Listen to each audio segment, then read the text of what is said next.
What if I told you that the most famous baptism in history wasn't really about water at all?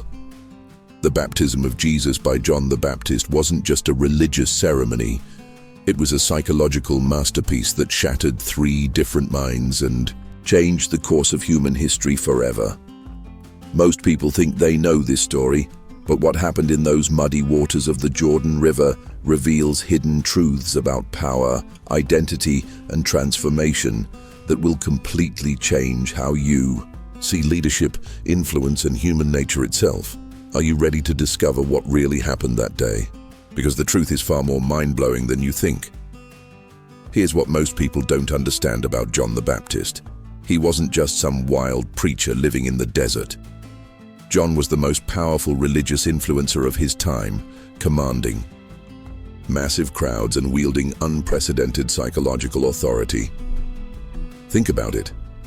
This man convinced thousands of people to walk into a river and submit to a ritual that had never existed before in Jewish tradition.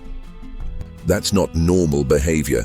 That's the mark of someone who understood the deepest principles of human psychology. But here's the mystery that historians and psychologists have been wrestling with for centuries. Why would John, at the peak of his influence and power, suddenly agree to baptize Jesus? According to the texts, John initially refused, saying he wasn't worthy. This is a man who had been fearlessly challenging religious authorities, calling them snakes and vipers to their faces. He was psychologically programmed to be the alpha, the one in control. Yet when Jesus approached him, something in John's mind completely shifted. What makes this even more puzzling is the timing. John's entire identity was built around being the forerunner, the one who prepares the way. His psychological framework was designed around anticipation. He was the opening act, not the main event. But when faced with Jesus, John experienced what modern psychology would recognize as a complete cognitive restructuring. His certainty cracked, his authority wavered, and for the first time in his ministry, this supremely confident man showed public hesitation. The traditional religious explanation stops here, but psychology reveals something far deeper. John's resistance wasn't about humility, it was about psychological survival. His entire sense of self was about to be obliterated, and his subconscious mind knew it. This wasn't just a baptism ceremony waiting to happen. It was a psychological collision between 2 radically different forms of power, and John's mind was desperately trying to protect itself from what it sensed was coming. Complete and total transformation. What happened in John's mind that day reveals one of the most powerful psychological principles ever recorded. The moment when a dominant personality encounters true, authentic authority. Modern psychology calls this authority transference. But what John experienced was far more intense than any textbook case. John had built his entire psychological identity around being the disruptor, the challenger, the voice crying in the wilderness. His power came from his outsider status, his willingness to stand against the establishment. But Jesus represented something John had never encountered before. Authority that didn't need to challenge anything because it simply was. This created what psychologists call cognitive dissonance on steroids. Look at the historical accounts more carefully. John's initial refusal wasn't about religious protocol. It was his psyche's last desperate attempt to maintain the psychological framework that had defined his entire adult life. When he said, "I need to be baptized by you," John was essentially saying, "My entire understanding of power and authority is about to collapse, and I don't know who I'll be after this moment." But here's where it gets fascinating from a psychological perspective. The moment John agreed to perform the baptism, something extraordinary happened in his neural pathways. He experienced what modern neuroscience would recognize as a complete rewriting of his identity circuitry. The man who had defined himself in opposition to authority suddenly found himself serving a different kind of authority altogether. This wasn't just a career change. This was a psychological death and rebirth happening in real time. John's resistance mechanism, which had made him famous and powerful, was being systematically dismantled by his encounter with someone who operated from a completely different psychological paradigm. The Baptist who entered that river was not the same person who emerged from it. What makes this even more remarkable is that John seemed to intuitively understand what was happening to him. His later statements from prison reveal a man grappling with a completely reconstructed sense of purpose and identity. He had gone from being the star of his own story to willingly becoming a supporting character in someone else's narrative. And somehow, this psychological submission had made him more powerful, not less. Think of John's psychological transformation like this. Imagine you're the lead guitarist in a successful band, and your entire identity is built around being the creative force, the one everyone looks to for direction. Then one day, someone walks into your studio and starts playing music so transcendent that you immediately realize you've never truly understood what music could be. Your choice is either to cling to your role and remain forever limited, or to step back and become part of something infinitely greater than what you could create alone. That's exactly what happened to John's mind. His psychological resistance wasn't about ego. It was about the terrifying recognition that everything he thought he knew about power and purpose was about to be completely redefined. The moment he chose submission over self-preservation, John's brain literally rewired itself for a completely different kind of influence. This is why John's baptism of Jesus is so psychologically powerful. It demonstrates that true transformation doesn't happen when we learn new information. It happens when we encounter something so authentic that our entire mental framework has to restructure itself to accommodate a new reality. John didn't just perform a ritual that day. He underwent a complete psychological metamorphosis that changed not just his own destiny, but the trajectory of human history. Modern neuroscience shows us that this kind of rapid identity shift is possible, but it requires encountering something that challenges every assumption your brain has made about how the world works. John's mind broke that day in the most beautiful way possible. It broke open to possibilities he never could have imagined while trapped in his old patterns of thinking. If this is exploding your head, hit that like button so more people can discover these hidden truths. But wait, because the second case is even more shocking. Now let's examine the most overlooked psychological mystery of the entire event. What was actually happening in Jesus' mind during his baptism? Most people assume Jesus was just going through the motions, fulfilling some religious requirement. But if you understand psychology, you realize that Jesus was experiencing something far more complex and revolutionary than anyone has dared to explore. Here's what makes this psychologically fascinating. Jesus had spent 30 years in relative obscurity.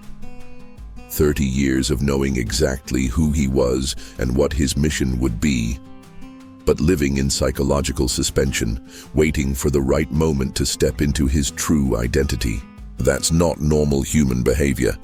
That's the psychological pattern of someone operating under an entirely different relationship with time, purpose, and public validation than anything we typically see. Most people who believe they have a world-changing mission either burn out from the pressure or explode into premature action. But Jesus demonstrated what psychologists would recognize as perfect emotional regulation and timing. He had somehow programmed his mind to exist in a state of conscious delay, fully aware of his capabilities, but psychologically disciplined enough to wait for the optimal moment of emergence. But here's where it gets really intriguing from a psychological standpoint. Why did Jesus choose this particular moment with this particular person in this particular way to transition from private preparation to public ministry? The baptism wasn't random. It was a carefully orchestrated psychological breakthrough that Jesus had been mentally preparing for his entire adult life. What most people miss is that Jesus' request to be baptized wasn't about religious obligation. It was about psychological transition. He was using John's established authority and the public nature of the ceremony to create what modern psychology would call a commitment device, a public declaration that would make retreat psychologically impossible. Jesus was essentially hacking his own brain's resistance mechanisms by creating a point of no return. This reveals something profound about Jesus' psychological sophistication. He understood that even his own mind needed external structures to support internal transformation, and he engineered the perfect conditions for his most crucial psychological transition. What happened in Jesus' mind during his baptism reveals one of the most sophisticated examples of psychological self-engineering ever recorded. Modern neuroscience shows us that our brains are constantly creating neural pathways based on our experiences. But Jesus demonstrated something far more advanced: the ability to consciously architect his own psychological transformation. Think about the mental complexity of what Jesus was managing in that moment. He was simultaneously maintaining his authentic identity while publicly submitting to someone else's authority structure. He was transitioning from 30 years of privacy to a life of complete public exposure. He was activating dormant psychological patterns while suppressing others. This wasn't just spiritual. This was psychological mastery of the highest order. The historical accounts describe a voice from heaven and the descent of a dove. But from a psychological perspective, what Jesus experienced was the conscious integration of his deepest sense of purpose with his public mission. His brain was literally creating new neural pathways that would support the most psychologically demanding role in human history, attempting to transform human consciousness itself. What makes this even more remarkable is that Jesus seemed to understand the psychological impact his baptism would have not just on himself, but on everyone who witnessed it. He was creating what psychologists call a social proof cascade, using the power of public ceremony to establish credibility and authority that would ripple through human psychology for millennia. But here's the most fascinating part. Jesus' psychological state during the baptism reveals someone who had achieved what modern psychology considers nearly impossible: complete alignment between internal identity and external expression. Most people live with constant psychological tension between who they are and who they present to the world. Jesus demonstrated the mental freedom that comes from perfect authenticity, and his baptism was the moment he gave that authenticity public form. This psychological integration created what we might call a charisma field, an authentic presence so powerful that it immediately reorganized the psychological dynamics of everyone around him. The crowds didn't just hear Jesus speak after his baptism. They encountered someone whose internal and external realities were in perfect psychological harmony, creating an almost magnetic effect on human consciousness. Picture Jesus' psychological preparation like a master chess player who has spent decades studying every possible move and counter-move before ever sitting down to play their first tournament game. When the moment finally comes to make their debut, they're not nervous or uncertain. They're simply transitioning from preparation to execution, from potential to kinetic energy. That's what happened in Jesus' mind during his baptism. This wasn't someone discovering their purpose. This was someone whose psychological preparation was so complete that the public transition became almost effortless. His brain had been rehearsing this moment for 30 years, creating the neural pathways necessary to handle the psychological pressure of his mission. What makes this even more impressive is that Jesus engineered his own psychological breakthrough, using social and ceremonial structures that already existed. He didn't need to create new frameworks for transformation. He understood human psychology well enough to use John's established authority and the power of public ritual to support his own internal process. This reveals something crucial about sustainable psychological change. It happens most effectively when we align our internal transformation with external structures that support our growth.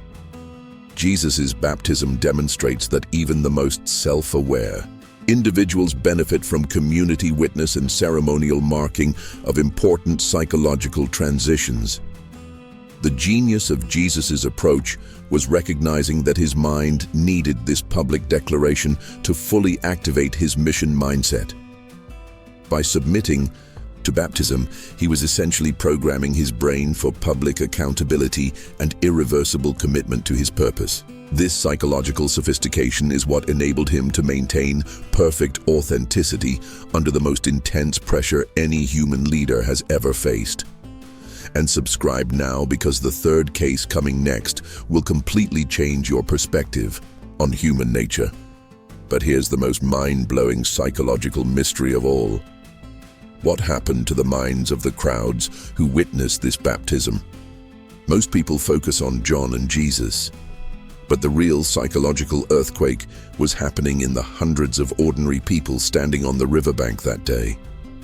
They came expecting to see another routine baptism, but instead witnessed something that would psychologically rewire their understanding of reality itself. Think about the mental state of these crowds.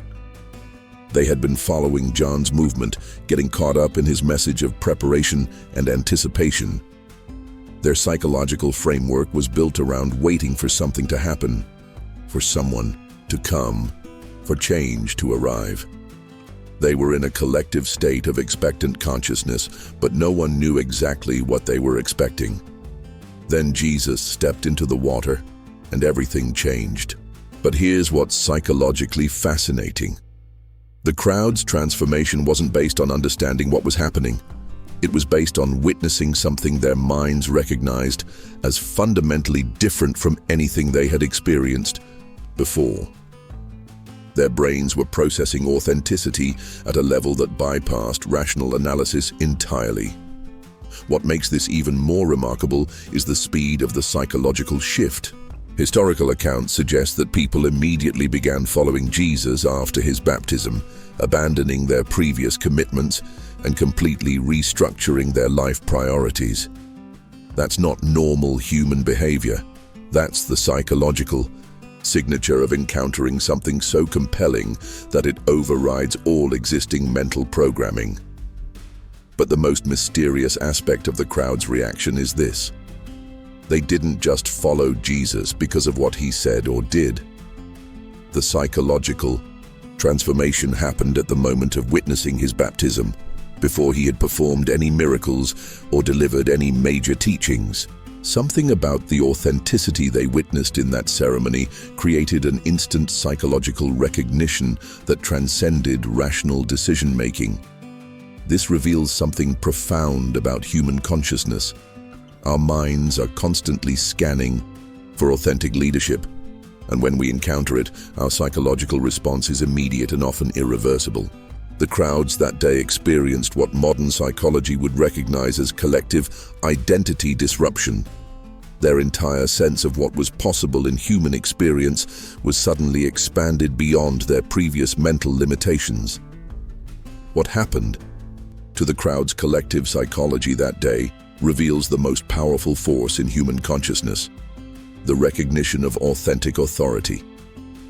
Modern neuroscience shows us that our brains are wired to detect authenticity at a subconscious level. But what the baptism crowd experienced was this detection system being activated at maximum intensity. Here's what's psychologically extraordinary. The crowd didn't just witness a ceremony, they experienced what researchers call vicarious transformation. Their mirror neurons were firing so intensely while watching Jesus' baptism that their own psychological patterns began shifting in real time. They were literally downloading new neural pathways just by observing someone else's authentic transformation. This explains why the psychological impact was so immediate and lasting. The crowd's brains were processing the baptism not as external entertainment, but as internal possibility. When they saw Jesus emerge from the water, their subconscious minds were computing. If that level of authenticity and purpose is possible for one human being, what becomes possible for me? But here's the most fascinating part. The crowd's psychological transformation created what researchers call a social contagion effect. Each person who experienced the shift became a carrier of that new psychological possibility, spreading it to others through their changed behavior and energy. This is how individual authentic action can literally reprogram collective consciousness. The historical record shows that many people in that crowd became the foundation of a movement that would eventually transform global civilization.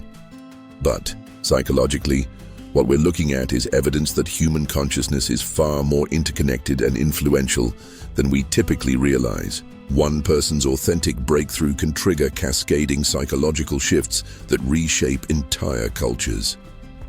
What makes this even more remarkable is that the crowd's transformation wasn't based on coercion or manipulation. It was based on recognition.